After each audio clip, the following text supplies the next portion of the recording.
دنیا میں ایمان کے بعد اگر کوئی چیز ڈھونڈنا ہو تو اچھا دوست ڈھونڈنا، کیونکہ اچھا دوست ایسے درخت کی مانند ہے جو سایہ بھی دے گا اور پھل بھی۔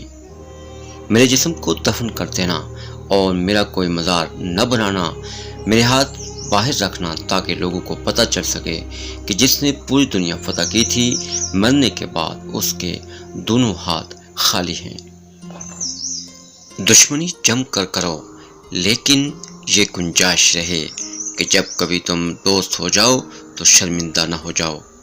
دنیا والے چہرے اور مال کو دیکھتے ہیں، عرش والا دل اور اعمال کو دیکھتا ہے۔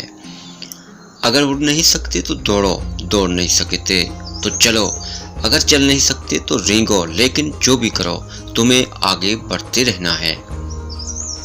میرے فرزند، جو تم نہیں جانتے اس کو اہل علم سے سیکھنے میں مت شرماؤ، اور جو تم جانتے ہو اس کی لوگوں کو تعلیم دو۔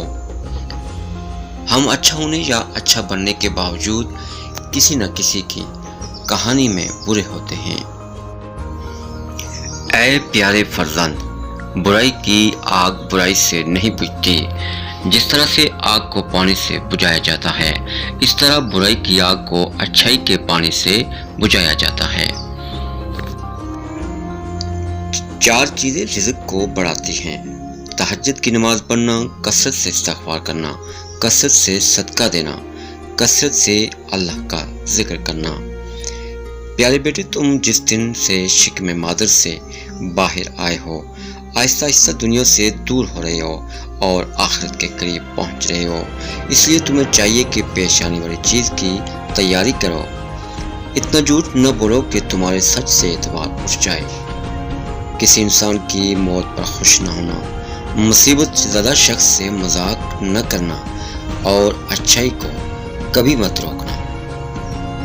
اپنا حق چھوڑنا بھی صدقہ ہے۔ خالی غصہ ذبح کر دیا کرو، یہ بھی صدقہ ہے۔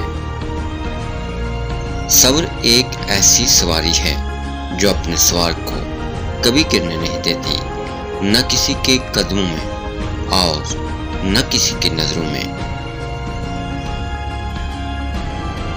ایک دن آپ خدا کا شکر ادا کریں کہ جو دعائیں آپ کی قبول نہیں ہوئی، جس کے لیے آپ ایک بار روئے تھے۔